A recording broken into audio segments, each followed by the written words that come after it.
And the amount of delegation that can be done to a properly trained person, it is astronomical, the amount of load that it'll take off your shoulders.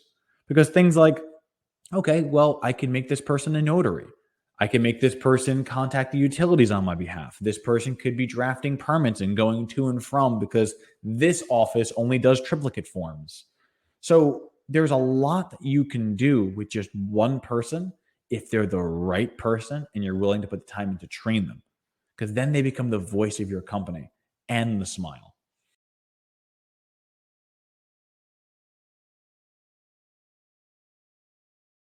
Hello, happy Monday, and welcome back to another episode 163 of Electricpreneur Secrets, the Electrician's podcast, or rather, as we kind of redubbed it last week, the Premium Electrician's Podcast.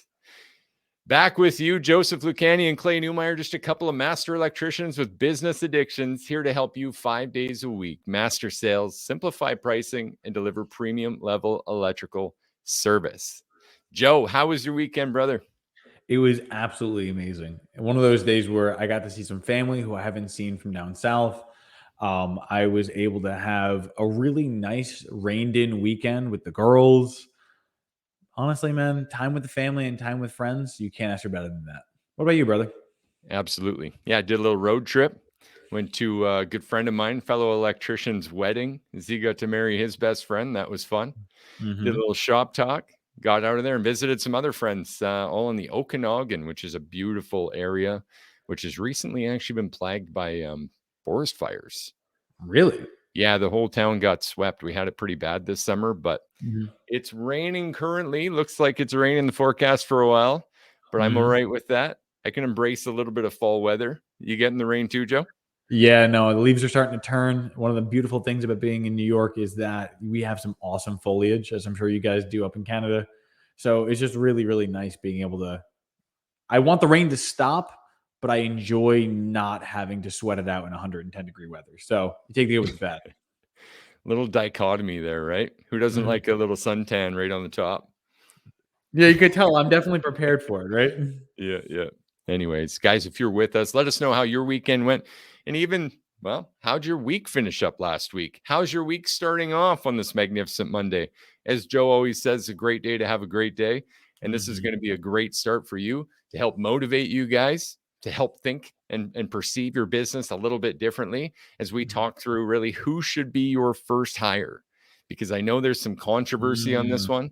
And we're going to take kind of the unbeaten path a little bit and help you guys and explain a bit of why you might consider that as your solution. Let's start here, though. Joe, in your experience, what are people's first kind of and most obvious hire that electricians tend to go with? Yeah, so we all have this particular problem, whether you're first starting out or whether you had business experience in the past. Usually it goes like this. You're one electrician or two electricians, and you say to yourselves, well, how do we grow this? How do we make this so we're not having to do all the work ourselves? And almost all of us come to the conclusion of, oh, well, I know. I'll hire an apprentice, and then I'll train the apprentice to be a journey person, and then I'll get a service van, and then I'll have them in the service van, and then I'll have that journey person train their apprentice, and then I'll work myself out of the van. And you realize that it's all focused on just doing electric work and not actually running a company. We've come to the conclusion that we've made a lot of errors in judgment as far as what business we're really in. It sounds like a lot of like stuck in the field, stuck working in the business instead of, as we've all heard said before, working on the business. But what the hell does that even mean? Working on the business. And what's so bad about being stuck in the field? Yeah. And what's really the problem here?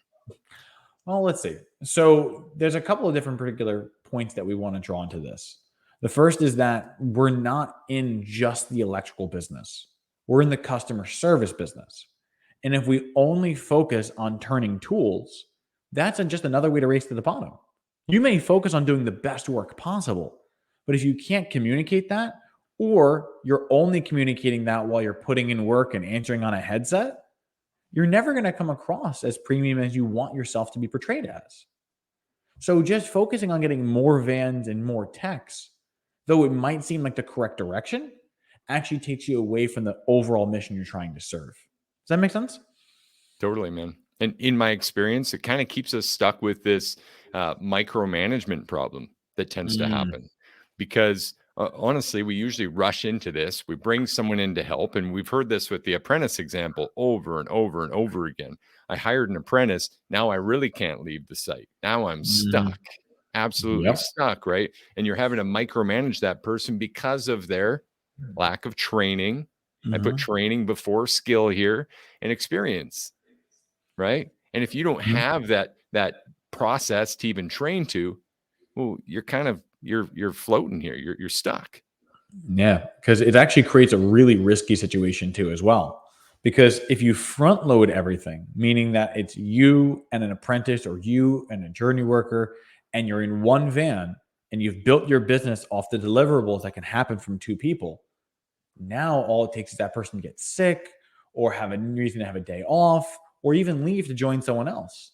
Now you're really stuck because you're now answering the phones, running the business, doing the work, doing the sales, and you have no one to help support and delegate to.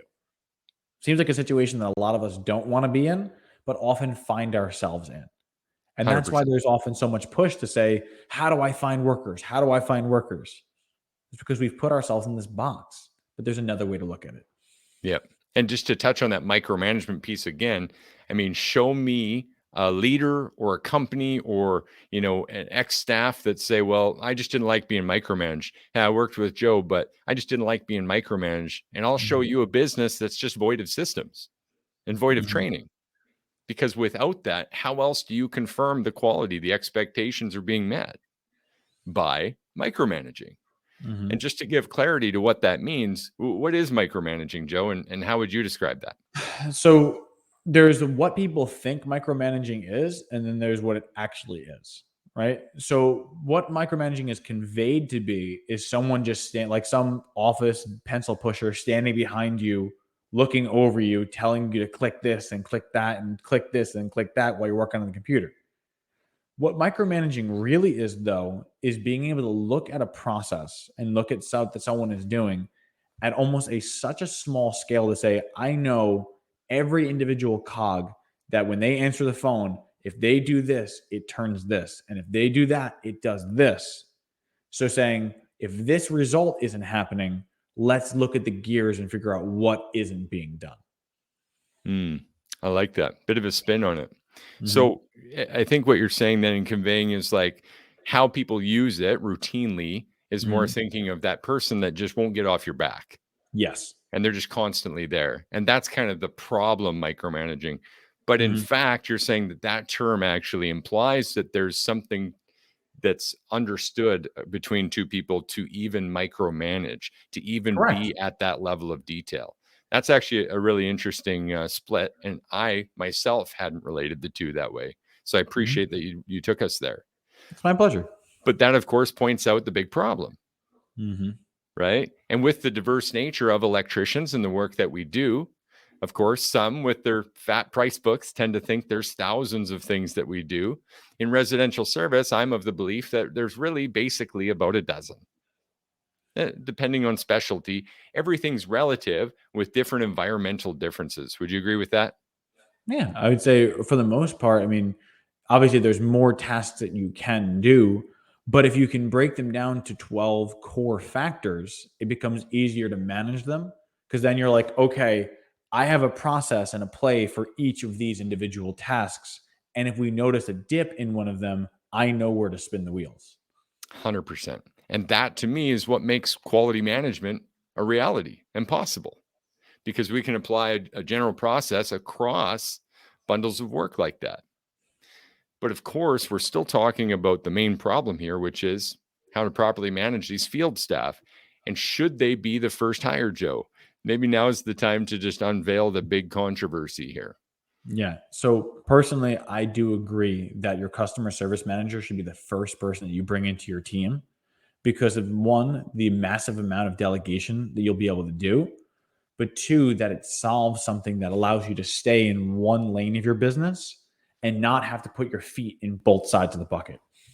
Yeah, I like that. And most people we're in conversations with hundreds, if not thousands of electricians at this point at various times. Most of them say this exact phrase.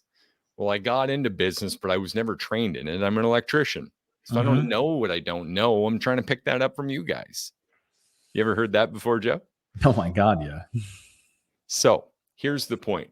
If you're not trained in this stuff, if you yourself didn't come up through systems and processes, that's actually pretty likely.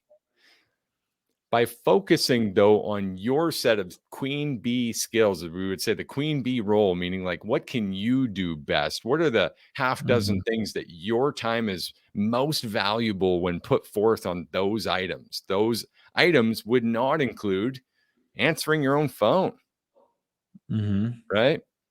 Actually, the management of office activities, even marketing management, anything that's keeping you attached to the office, invoicing, drafting up, paperwork and emails. That stuff is really not your queen bee role. Would you Mhm. agree with that? I do, and a lot of times we found that we had a front office manager whose name was Lauren, who I still love to this day because she was a wonderful person. And the amount of delegation that can be done to a properly trained person, it is astronomical the amount of load that it'll take off your shoulders. Because things like, okay, well, I can make this person a notary. I can make this person contact the utilities on my behalf. This person could be drafting permits and going to and from because this office only does triplicate forms. So there's a lot that you can do with just one person if they're the right person and you're willing to put the time in to train them, because then they become the voice of your company and the smile. 100%. And I can't wait to dive deeper on that right person later on in this week. Hmm. And we're getting some great comments, guys. Thank you, James Dorian, for joining us. James, we're happy to help, brother. Let's have a chat in the DMs after. The biggest thing here, though, is just for today, recognizing that this is move number one. Hmm. If you're the best salesperson in your business, shouldn't you be out there talking with customers, potential customers, selling your product and service? Yeah. If And you're the as best installer in your business, just to finish my rant, sorry, sure, Joe, go ahead. shouldn't you yourself be out there helping drive the install still Hmm. until that process is refined and the training is refined to actually have people replace you at those tasks? I agree wholeheartedly. Awesome. Now, here's the added upside. Unless you wanted to jump in still, or I can keep going. By all means, keep going. All right. Here's the added upside. When you put someone in your office position and you free up all the time that was spent on that shit that you don't need to be doing, now you've actually got enough time to work on designing systems and processes and training your field staff to do what you do best. Hmm. Doesn't that sound important? Please It jump in, does. Joe. I wanted to jump in on this because I want to share something personal I think would really help in this argument. Is that I remember there was a period of time when we were doing the installs ourselves, we were doing the phone answering ourselves, we were doing like everything. And when we hired our front end manager, it was such a huge relief. And I actually found that I was a better salesperson because I didn't have to invest so much mental equity into one bucket. If you imagine where your attention goes, it's numerous boxes of different categories. But if you were able to take all the coins out of one bucket and redistribute them in the ones that actually make the most movement, wouldn't that be a huge integral part of growing your company? It's just saying, I'm going to take my focus from where it doesn't matter right now and put it where I can create the biggest amount of wins. And now with that extra momentum, you can carry yourself to another level of your company just by reallocating the time, which reminds us to our coin analogy as well, right? Yep. 24 coins, brother. That's all you've Mhm. got. That's all you've got. Of course, that's an analogy for the time of the day. But as soon as you start looking at this like coins, ladies and gentlemen, you'll absolutely treat your time with more value. Mhm. It's hard to it's hard not to do if you're thinking about that. If you went through the physical exercise of putting coins in a jar, you'd be a little more careful with those coins. Definitely. Absolutely. Dorian says completely maximizing your time coins. Absolutely. Your T coins. Definitely, brother. Here's adding to this weight, right? Mhm. If you can systemize and train that, then what happens is you get to take one of your 11 hats off and put it on someone else. It's no longer your job to perfect a process. It's your job to make that process take it to 80%, to be present Mhm. with it and build it up to a point where they get it. And now this is your full-time job. Joe, I'm going to reach over and put the hat on your head. Look. There you go. Now you get to, guess what? Focus on that full time. What are the chances that the person with the right attitude and the right skill set and now the right systems is going to take that, run that play full time like I never could as the owner of that business, and you'll actually improve it and make it better than I ever could. Mhm. Is That there a actually chance makes that happens? it's actually a pretty significant chance. And the reason why I say that is that if you were to take everything you're looking at, like, oh, you mentioned 11 hats, and that's what most business owners have, right? We stack like a 10-gallon hat of assignments we have. If you were able to just take a one hat off, I talked about taking coins and relocating them into the bucket. But if you were only able to do one task, like my role is just to answer phones and to refine this process, that's what I do, that's what I eat, sleep, and breathe. It would almost be foolish to think that that person is not going to have a better handle on it than you will within like a month. So within 2 months, shouldn't they be able to see the gaps and improve it because that's all they're doing every single day? Definitely. Definitely, definitely, definitely. I mean, bold, italicized, underline, double exclamation mark, add emphasis, right? Mhm. Voice inflection, pause. Think about that for a second, guys. You need people to take your business to the next level. As we say, your greatest success will be realized through the leverage of people. And anyone who's listening to this right now, I know we've got some few millionaire listeners. They already know and could communicate to you that at some point this just becomes an HR business, guys. Your actual job as a leader is to maximize the potential in people, and systems are a big piece of that. And why not start with the systems on the office shit that you shouldn't be doing in the first place? So you can stop working the jobs and answering the phone like a prick. Forgive me, I love you, and I don't mean to call you out, but if you're not happy and smiling when you're answering the phone, should you be doing it? Absolutely not. If you Absolutely get not. that feeling when your phone rings, oh God, another customer, should you be doing it? No. If anything, that's what you're paying them to do. Like, if you really think about it, isn't it such a weird dynamic where you're like, man, I want leads to happen. Let me put all this money into LSA. And then the phone rings. And you're like, God damn it. Why are you calling me? It's like, because Leave you me paid alone. me to do so. Like, I literally did this. So Leave me alone. you should always be leading with that enthusiasm, saying, I love when the phone rings. It is the happiest 5 minutes of my day. Every Oh single man. time it happens. Joe, I love this topic. We're going to have a lot of fun with this week. But Mhm. speaking of T coins, we got to maximize ours. We don't have all day today. We got to wrap this up with a couple of action items and Okay. leave our I'm down. folks here a little better off. What do you say? I'm so down. Let's make this happen. All right. Action or all star?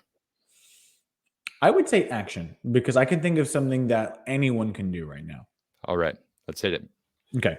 The most bare minimum action is for us to understand what is actually the problem. The problem is that you're wearing too many hats and you don't have someone to answer your office phone, right? That's the main reason why we're trying to be here. The most bare minimum action is for you to have the understanding that you are already overwhelmed. So, a lot of people say, well, I can't hire someone. I don't have the time. I don't have the money. Okay, let's follow that logic. Take every single task that you have, similar to how we've designed it, and literally list every position in your company that you're doing and put your name under it.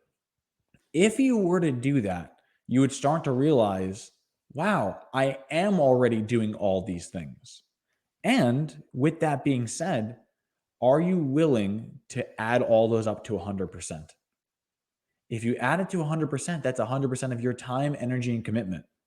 And if you're only giving a 30% commitment to the phone, do you think your customers deserve that 30% commitment? Do they deserve more than 30%? Definitely deserve more. So, wouldn't it make more sense to have someone with 100% next to giving the best service over the phone. Definitely. So our bare minimum is simply just saying, okay, analyze to what percentage of you are you giving to this task. If it's not 100%, it's less than what your customer deserves. Definitely. And as you say that, Joe, I've got to kind of reiterate something that will lead to this all-star action. But ultimately, guys, recognizing that those later hours you're spending, the extra time, you know what I'm talking about, right? The day couldn't quite end at 5 p.m., could it? Or the day couldn't quite start at 7 a.m., could it? We had to either get up at 4:30 or 5 to make ends meet, or we had to, after putting the kids to bed, come back and work 8 to 10, 11, midnight, God forbid, right? This happens to us all, gentlemen. It happens to us all. But are we filling that time with just reactive? Are we just doing other people's emergency stuff that we couldn't find time for? Because my challenge for you is to actually, if I'm going to work late, if I've got to put in extra time right now, it's to build out this system, to build out this process so that I can delegate it. There's no other reason for it other than to catch up. And I'm tired of catching up, Joe. Aren't you? Yeah, I'm with you there, man. Time to get ahead. So let's actually simplify systems for you and just make this easy. It starts with a simple bullet point list. Think of an exact activity that you no longer need to do, like engaging with an Angie's lead. If that's part of your leads dynamic, then write down the steps of what you do to qualify, get to that house, and prove your value so that someone else in an office position can do that for you. Or any other thing that's keeping you up at night, just make the list. Start that. It doesn't have to be anything more than a notepad and bullet points. So at least when you go to hire someone, you can say, look, here it is. This is what I need help with. I made the exact bullet point list of how I did it. I need you to please help me with this. You do it now. Do it once with them, do it twice with them, whatever. But that list will be fundamental to it, guys. We are out of time. I hope that qualifies as an all-star action, Joe. What do you think? I think that was pretty damn solid. All right. Well, that concludes this Monday on Electricpreneur Secrets, episode 163. Who should be your first hire? We're well on our journey, gentlemen, to help you master sales, simplify pricing, and deliver premium level electrical service. I cannot wait to see you guys again tomorrow for Tuesday, episode 164. Cheers to your success. Can't wait. See y'all then.